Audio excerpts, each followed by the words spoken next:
Në ndeshjen më të rëndësishme të sezonit deri në këto moment, atë të gjysmëfinales së parë të Kupës së Shqipërisë, Vllaznia do vuajë mungesën e disa titullarëve.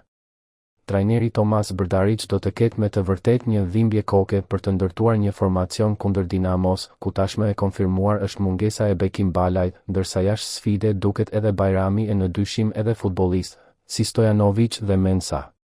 Kështu, nga porta do ta nisë Jukaj. Në krahun e djathtë të mbrojtjes do pozicionohet Gurishta, i cili në rast mungese të Stojanović që është parashikuar si titullar, mund të zhvendoset edhe në qendër. Ndërsa do jetë sërish Krymi në pozicionin e qendër mbrojtësit tjetër dhe Jagon Majtas që plotëson repartin e prapavijës. Në mesfush është sërish Mala që aktivizohet, ku së bashku me Deliun dhe Salën do të formojnë treshën e këtij reparti.